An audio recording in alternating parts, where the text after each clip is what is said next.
Welcome to the Prophecy Club. We're going to continue talking with Adam Johnson today about the King James Bible.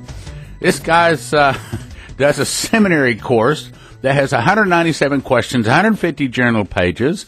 He's been 18 years in ministry, 12 years as a pastor. He's president of the online Harvest Bible Institute and Theological Seminary.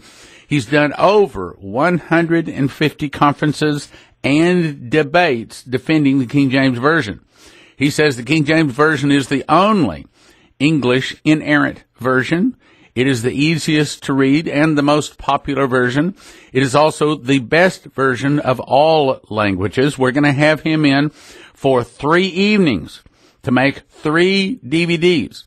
The title of the DVD set is King James or 400 Counterfeits. King James or 400 Counterfeits.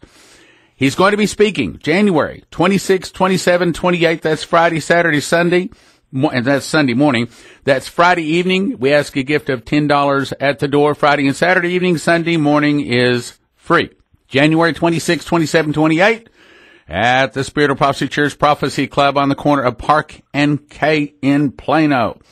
And of course, if you can't come, be sure and get the DVD. If you can come, be sure and get the DVD. It's a DVD set, 3 DVDs.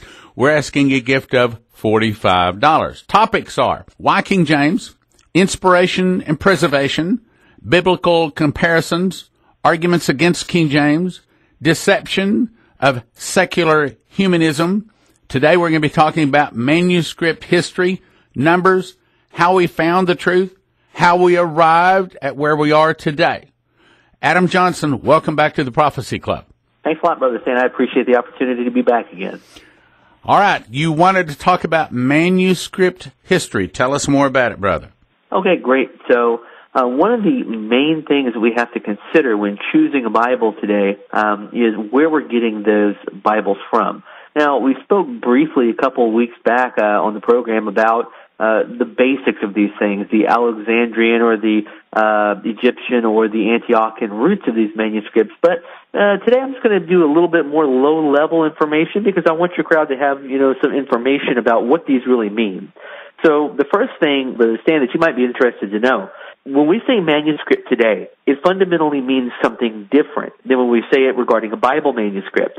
So when we think about a manuscript, we think about an author writing their book. Maybe it's, 100 pages or 500 pages or whatever the case is. And they, print this thing out, they ship it off to a publisher, and that's their manuscript.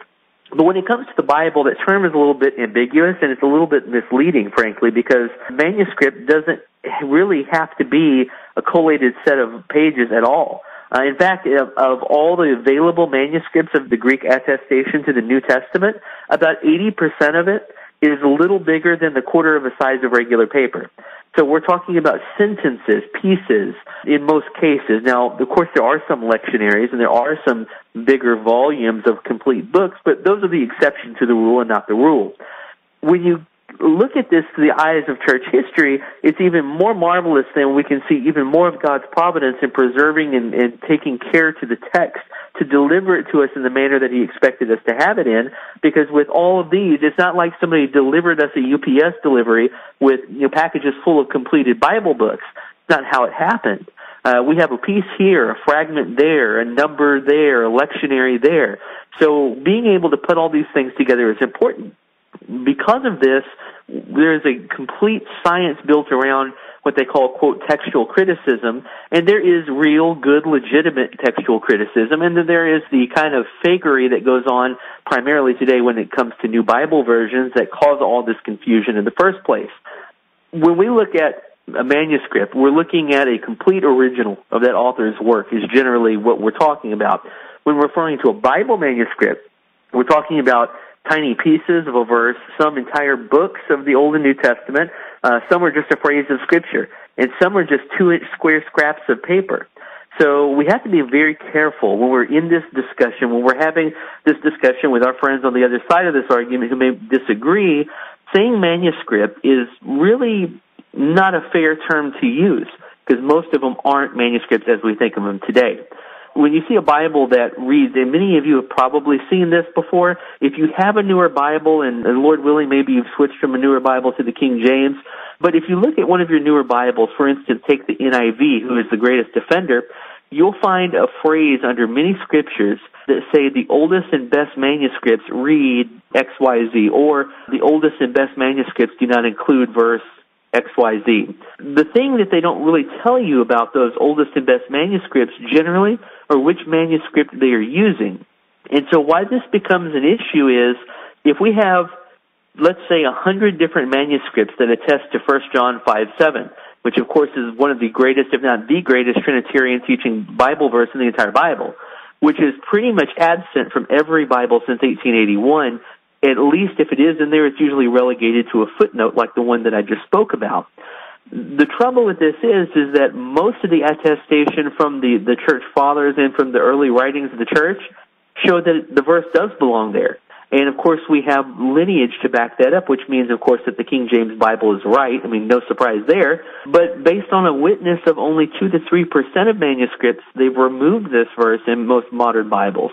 Now, the question you have to ask yourself is, if you have 5,000 manuscripts that essentially agree 98.5% of the time with each other, word for word, letter for letter, period for period, and most of the rest of the changes where they don't agree are simply just changes of the spelling of names.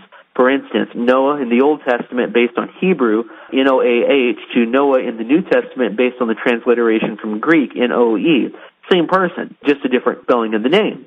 When you look at the eclectic text in the manuscripts that your new Bibles are coming from, the rate of disagreement amongst themselves is about 45%.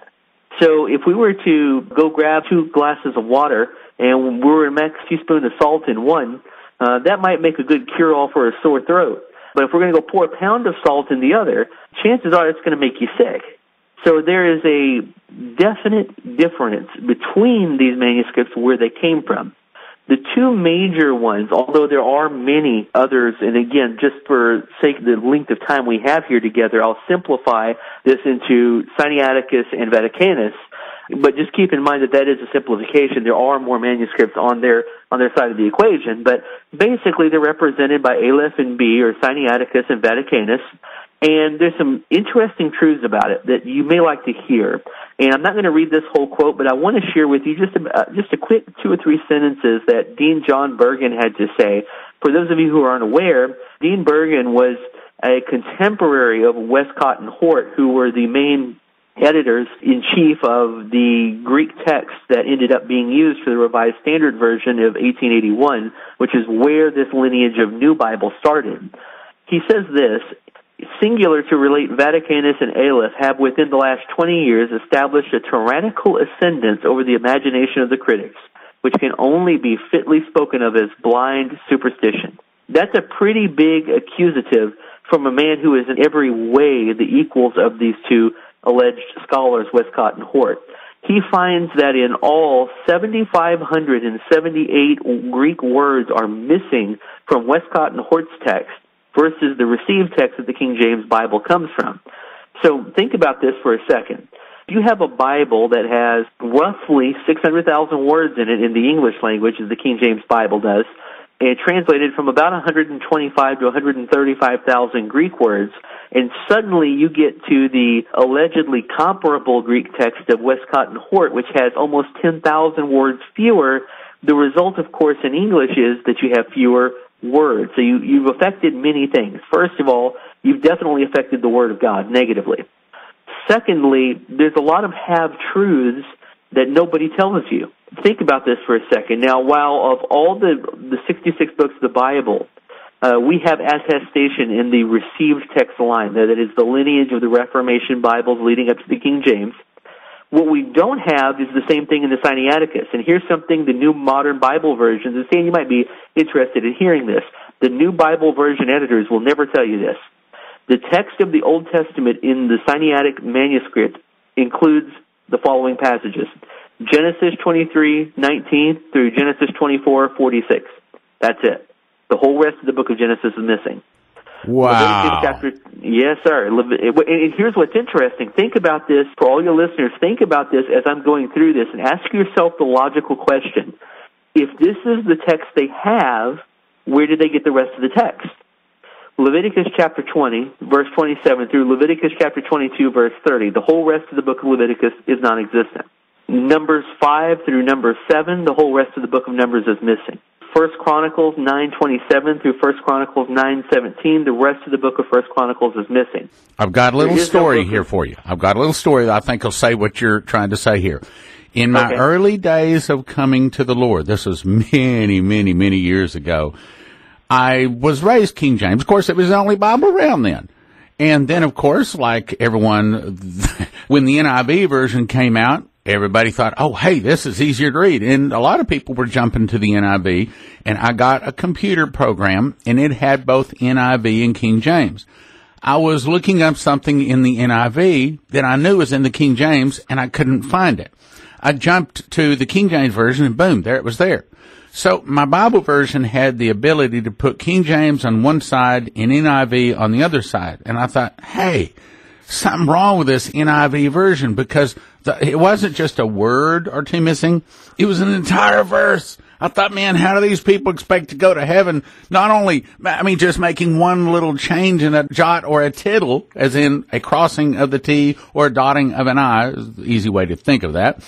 But they took out not only that, but a whole word. Even worse, they took out a whole verse. So I started scrolling down where I could see the difference. King James on one side, NIV on the other side of the screen. I was shocked to discover not just are there words missing, not just are there verses missing, but there are entire chains of verses missing. And so that's when, for myself, I found that out and I thought, oh, no, that's no good. Right. I understand the difference of maybe a word, but no. So NIV got thrown away. Well, that's a good thing to do with it. Trash bins are great for NIV recycling. I tell people, if you're going to throw your NIV or one of the other versions away, be sure and either burn it or throw it away where no one will find it, because someone might pick it up and read it and actually think it's the Bible, and it's not. Right. So to your point, the long ending of the Gospel of Mark is missing from most modern Bibles, Mark 16:9 through 20. The pericope de adultera, the woman caught in the act of adultery, from John chapter 7, verse 53 through chapter 8, verse 11 is missing. Acts 8:37, the great salvation verse, certainly, what must I do to be saved? Suddenly there's a baptism without any profession of faith. From the Ethiopian eunuch in the NIV, whereas in the King James Bible you'll find there that thou believest that Jesus Christ is the Son of God, thou mayest. And he asked, what must I do to be baptized? There is important, to say that it doesn't affect doctrine would be the biggest lie you could come up with. There's about 30 verses in the Gospel of Matthew that are completely missing, about 15 in Mark, and several others. We could go on through that forever, but I think the point has been made. There is a fundamental difference in these manuscripts and what they mean. We'll be right back after this message.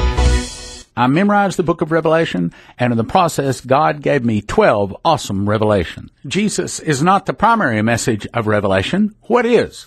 My biggest revelation, what is the morning star? Who are the two witnesses? The final answer to the rapture question. Definitive proof that America is in Revelation. And what is America's future? 7 signs to spot the Antichrist early. When does the New Jerusalem arrive? Are there 1 or 2 judgments? The surprising final plague on earth. It's a double DVD for a gift of $50 or more. Order at prophecyclub.com or 785-266-1112. Revelations on Revelation, gift of $50, prophecyclub.com or 785-266-1112. And now, back to the program. In these manuscripts and what they mean. While I'm certainly not going to bore you or your listeners with diatribe of Greek speak, I can tell you that anybody with basic third-grade comparison skills can look at the differences in the Greek text. Even if you don't speak Greek, the letters are very similar to our letters in many, many ways. A lot of our letters are based off of Greek letters.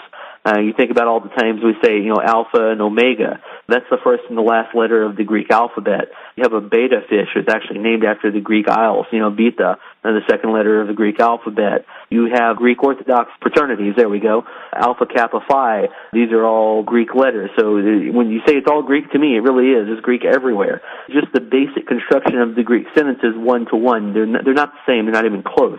It's just interesting. It's just interesting to see that. So, but Vaticanus is much the same. The text of the New Testament lacks several passages, Matthew 12:47, Mark 7:16.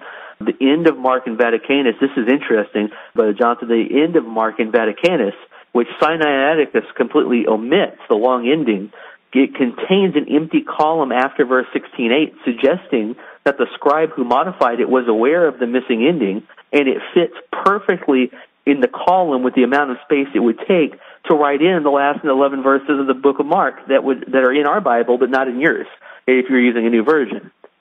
So it's like it wasn't just accidentally modified. It is very well known that if you were to write these Greek characters out, they would fit perfectly in the space allotted. They were just omitted. So what you're saying is this is no accident that they have changed, they have left verses, left words out. There's no accident. This isn't on purpose. Oh, absolutely, because the thing is most modern scholars would love for you to believe that it's accidental, that it's incidental, and to be fair, I'm not saying that every new Bible translator that comes along today is some lost, devilish heathen who's going to hell, but I will say this. There's a lot of well-meaning people that are going to be burning for eternity. Well-meaning does not make you saved and godly. It makes you well-meaning. You have to delineate the difference between the two. The primary antagonist, if you will, in this story were Brooke Foss Westcott and Fenton John Anthony Hort, who came up with a lot of the rules that are used today for, quote, Bible review. In other words, for critical text. Without going into that, because that can get mundane, the basics that you want to know about Westcott and Hort before you trust anything that came out of their mouths, they did not believe in a literal heaven. They did not believe in a literal second coming of the Lord. They did not believe in angels. They denied the Trinity. They did not believe in a literal devil. They did not believe in the perfection of preservation or inspiration. They were very Romish in their doctrine, and they hated the received text, the Textus Receptus, which was the lineage of those great Reformation Bibles culminating with the King James Version.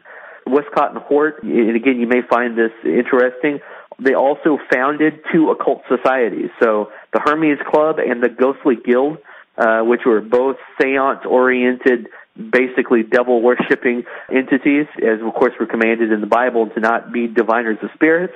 They both practiced this openly. So we could say, like the saying says, the devil made me do it. In this case, the devil really made him write it, right? That is probably as true a statement as you can make. It's just sad. I mean, you have to look at what they did. They were responsible for the greatest feat in textual criticism. They were responsible for replacing the universal text to the authorized version, that universal basic received text which the church had always believed for 1870 plus years.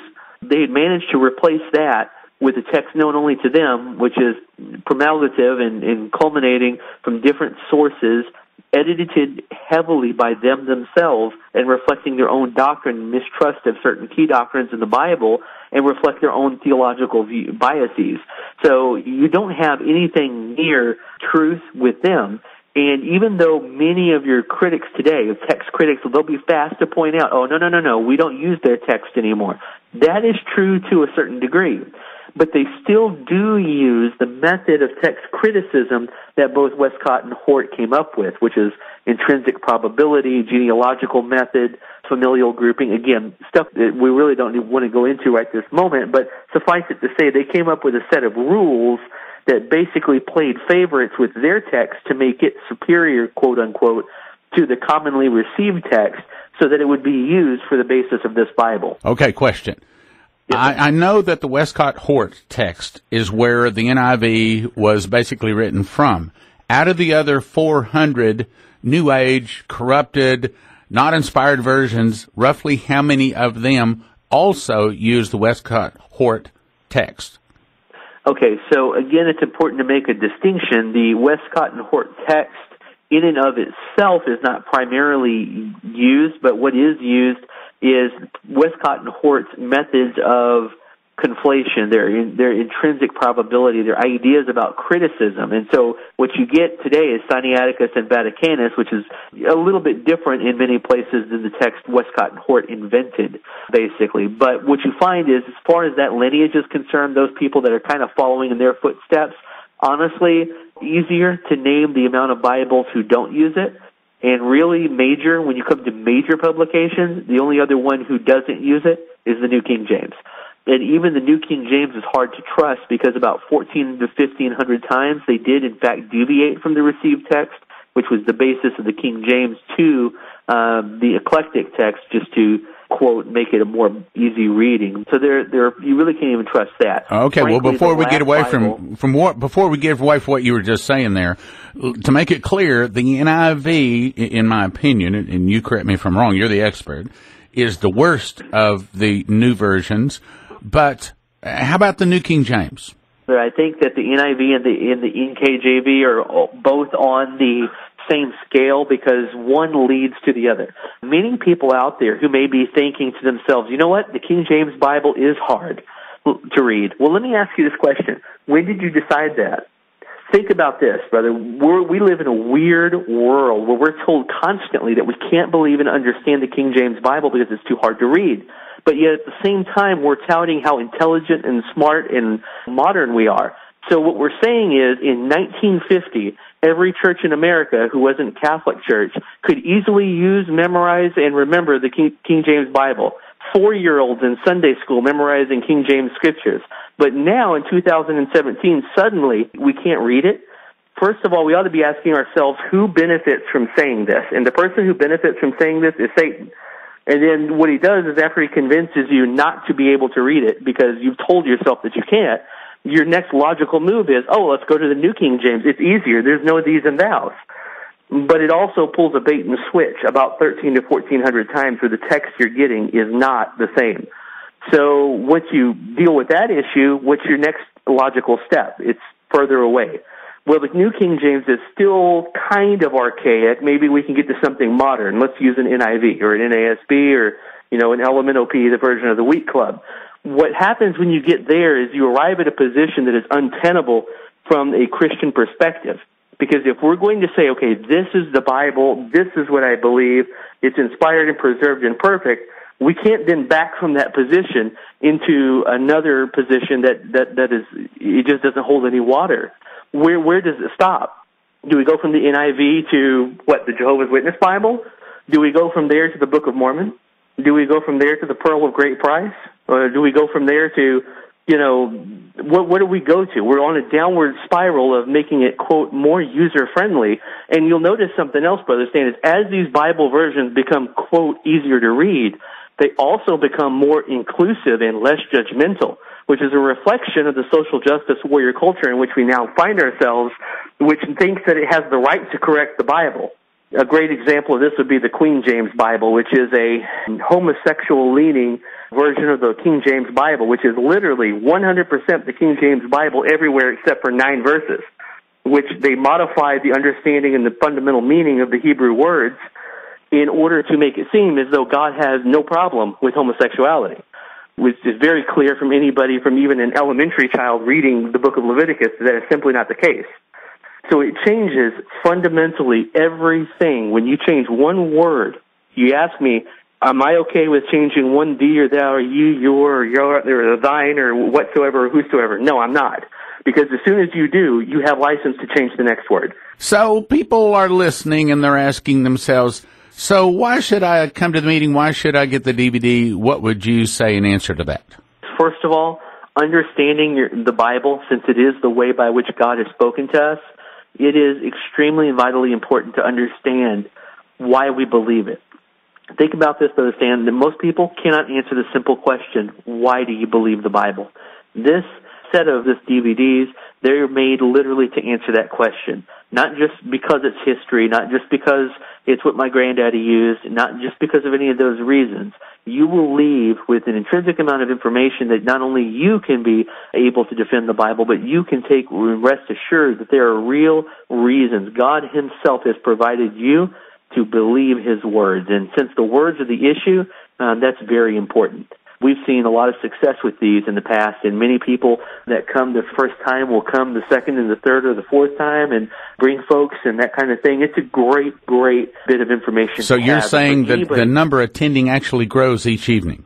That's been the case in almost every time we've done this. So we encourage you to bring friends, to bring family. Don't worry about their underpinnings or denominational affiliation. You bring those folks and let them hear the truth, and you let God do the work, and you know that you'd be surprised what the result would be. So even if they don't like King James, don't believe in King James, or maybe they're not even of this particular denomination, still get them there.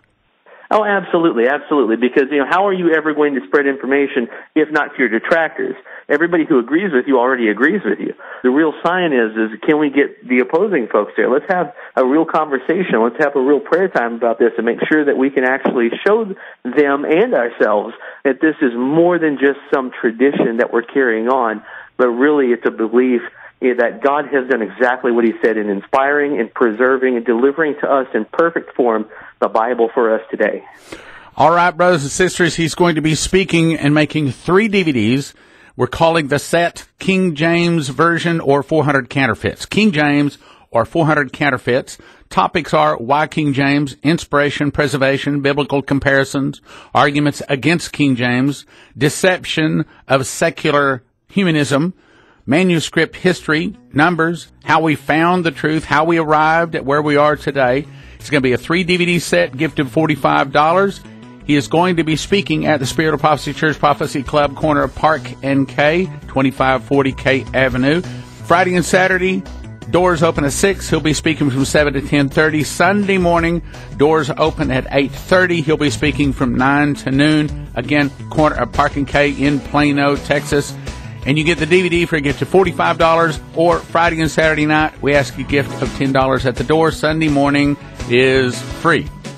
And you can get that available at prophecyclub.com. King James Version or 400 Counterfeits, 3 evenings, Friday evening, Saturday evening, Sunday morning, 9 to noon. Thank you for listening. Thank you for your prayers, and thank you for your gifts of support. God bless. Now from the Prophecy Club, some exciting opportunities for you. The Watchman's Trumpet will allow you to gift free coupons to friends to watch Prophecy Club DVDs online. They get saved, and it counts toward your book of works because it was done in cooperation with the Prophecy Club. When you donate for Watchman's Trumpet, end your gift in a 7, and we'll give you 20% extra viewing credits for helping create the program. The cost to write the program ranges from $70,000 to $150,000 from 2 to 6 months to write. Once Watchman's Trumpet is online, you can set up your account for $1 and get 4 credits, or you may choose a larger block of credits. You can immediately begin to watch any Prophecy Club DVD or send out free gift coupons to others. Send your best gift to prophecyclub.com now to help us write the program. Make the last digit of your donation a 7, and we'll give you 20% extra viewing credits in the new Watchman's Trumpet program when it comes online. At prophecyclub.com. prophecyclub.com, Watchman's Trumpet. Brothers and sisters, God wants us to help his side win the battle for souls. The Prophecy Club is on the tip of God's spear. Join the battle and prayerfully consider supporting the Prophecy Club with your gifts of support. We would not be here without your prayers and generous financial support.